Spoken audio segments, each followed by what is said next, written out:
Namasté. Bienvenue sur la chaîne Boguru Mario. Bienvenue à toi, cher auditeur. C'est toujours un plaisir de vous accueillir. Alors aujourd'hui, nous allons discuter d'un sujet plutôt controversé qui peut amener bien des interrogations. Il s'agit de la réincarnation. Effectivement, il s'agit d'une croyance, parce que la science n'a jamais prouvé, hors de tout doute, qu'il y ait réincarnation.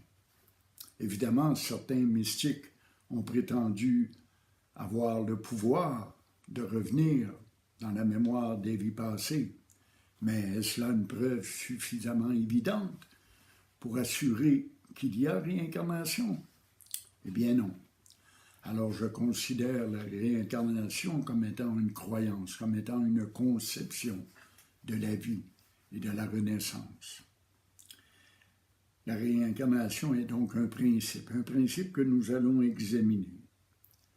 Sachons tout d'abord que toutes les religions, quelles qu'elles soient, tous les enseignants spirituels reconnaissent la réincarnation comme étant un fait. Certaines l'ont rejeté pour des questions théologiques, par exemple, comme le christianisme, mais nous en trouvons des traces dans les différents textes, dans les Écritures saintes, autant en Orient qu'en Occident. Évidemment, en Orient, pour ce qui est des religions orientales, tous reconnaissent, sans exception, la réincarnation. L'origine de ce principe, de cette croyance, remonte probablement à la nuit des temps, ce que j'appelle personnellement la tradition primordiale. L'Advaita Vedanta est issue de ce courant de la tradition primordiale, j'y réfère souvent. Enfin, on peut en trouver la trace chez les Priériens, qu'on appelait les Davidiens aussi, ou les Indiens origènes.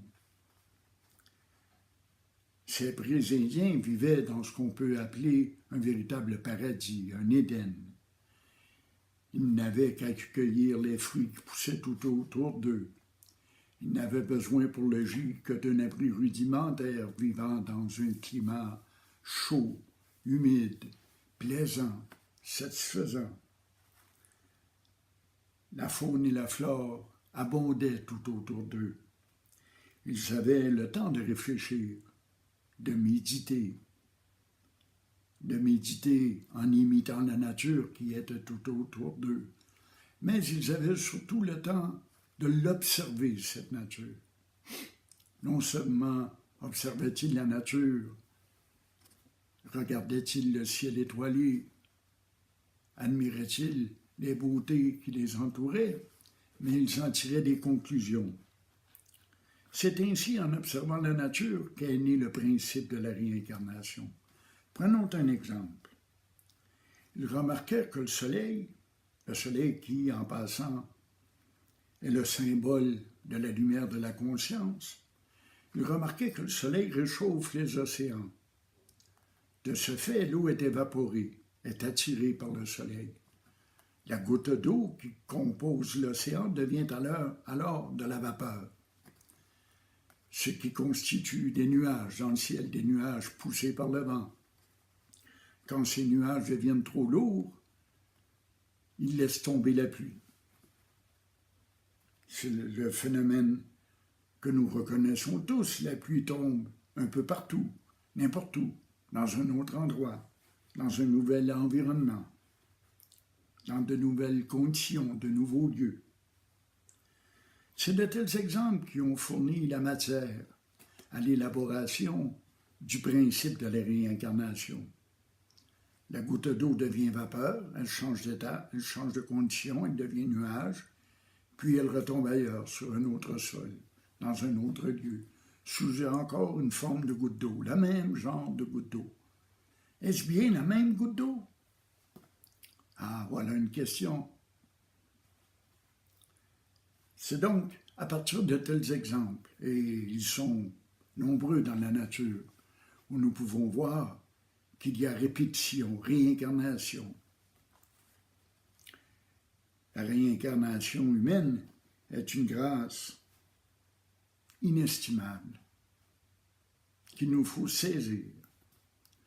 Parce que l'être humain est le seul à posséder une conscience suffisamment élaborée pour permettre un retour à notre véritable nature, le soi, Brahman, Dieu. Il faut noter également que la réincarnation semble suivre la voie de l'évolution. Effectivement, de naissance en renaissance, elle évolue. Tout ce qui est, naît, meurt et renaît. Voilà le principe. Rien ne se perd, tout se transforme, comme disent les scientifiques.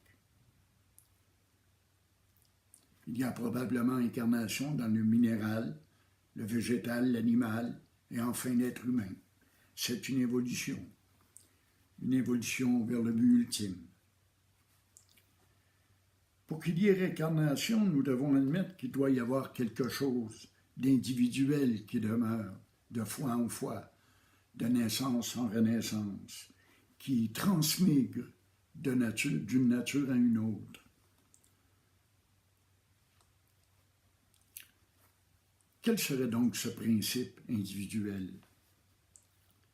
C'est ce qu'on appelle l'Atman, faussement associé à l'âme, tel que les Occidentaux la considèrent. Il s'agit plutôt de ce qu'on appelle le Jivatman, l'être intérieur, l'être spirituel du Jiva, c'est-à-dire de l'homme. Voilà ce qui demeure. Dans l'hindouisme, le principe veut que l'être suprême soit Brahman. Tout est Brahman, tout l'univers, et tu es ce Brahman. Tel est le but de l'existence, je le répète, retrouver sa vraie nature qui est celle de Brahman. Mais il y a une part de Brahman en chaque nature, probablement dans tout ce qui est, autant ce qui est inerte que ce qui est vivant. Tout est doué de conscience. C'est ce qu'on appelle l'Atman. L'Atman est comme une partie individuelle de Brahman. Cependant, il faut bien comprendre qu'il n'y existe aucune différence entre l'Atman et Brahman. La seule différence, c'est celle que nous lui donnons en employant des mots, en fait. Nous en faisons une différenciation pour la simple raison que le langage nous y oblige. Mais la goutte d'eau et la vapeur, c'est la même substance, présentée sous une forme différente. Mais c'est pareil, la vapeur d'eau, le nuage, c'est de l'eau, c'est des gouttes d'eau, il est composé de gouttes d'eau. C'est pareil pour l'Atman et Brahman. Tout ce qui est composé d'Atman, et cet Atman, c'est Brahman, c'est la même chose, la même substance, le même être. Cependant, il a pris forme, il est venu à l'existence pour un temps donné, et il mourra quand son temps sera venu, et il y aura renaissance à nouveau.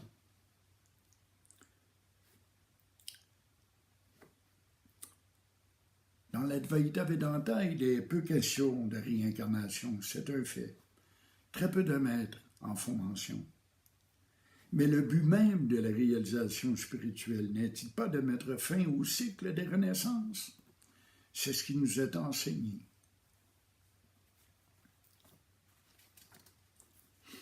Voilà ce qu'est la réincarnation.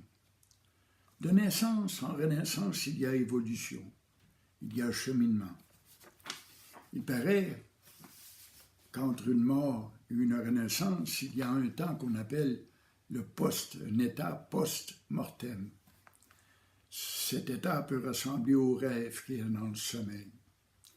C'est dans cet état que l'Atman, si l'on veut, ou le soi, Dieu, Brahman, décide de la nouvelle existence, des expériences qu'il veut vivre, qu'il veut connaître, dans le but d'évoluer toujours vers le résultat ultime, sublime de la vie, qui est de retrouver notre vraie nature, de retrouver notre part spirituelle. C'est ce qu'on appelle le rêve post-mortem. Et qui sait, peut-être sommes-nous présentement dans un rêve post-mortem entre deux existences. Dans ce rêve post-mortem, il y a quelques petites choses encore à vivre. Des petits plans karmiques qui n'ont pas été Ridley, qui ne se sont pas présentés dans la vie passée. Et là, se fait tout un ménage, un remixage de toutes ces expériences, de toutes ces connaissances en tant qu'expérience directe. Et c'est de là que revient la renaissance. Une nouvelle naissance prend jour, et c'est comme une forme de destin, si on veut. C'est le destin de cet être, de cette personne, ou de cet animal, ou de peu importe l'objet ou la chose. Voilà ce qu'est la réincarnation. Apparaît aussi avec cela la notion de karma, bien sûr. Le karma, nous en parlerons dans une prochaine vidéo.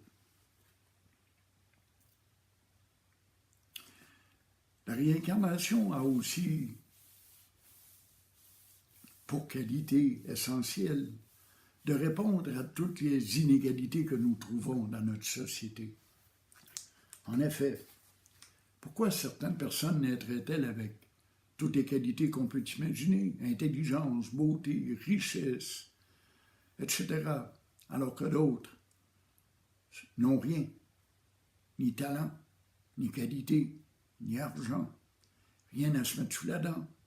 Pourquoi certains devraient-ils souffrir alors que d'autres semblent vivre une vie merveilleuse, étonnante, fabuleuse?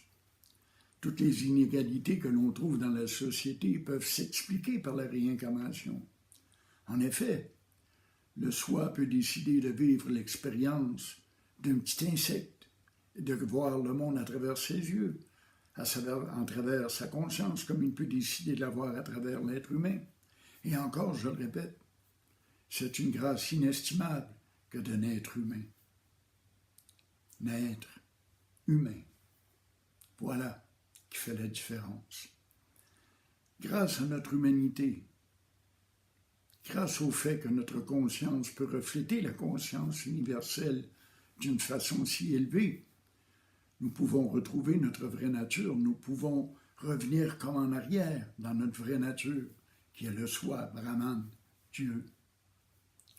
Tout est lui, tout est Brahman, et c'est lui qu'on doit trouver. À ce qu'il paraît, cela demande des milliers de réincarnations avant de trouver la voie et de l'achever. Quelle grâce as-tu, mon ami? Quelle grâce as-tu d'être assis en ce moment, en train d'écouter cette vidéo et d'apprendre en quoi consiste la voie qui conduit à Dieu? C'est une grâce inestimable. Et je te souhaite d'en profiter et de travailler le plus fort que tu peux, de pratiquer jour après jour, et de méditer, de prier, afin d'obtenir une grâce encore plus abondante qui te permette de te réaliser spirituellement. Alors, bien sûr, comme d'habitude, je tiens à vous informer que vous pouvez m'écrire sur Messenger à Bougourou, B-O-G-O-U-R-O-U, à commercial-gmail.com. Et si possible, je vous répondrai dans les plus brefs délais. Au revoir.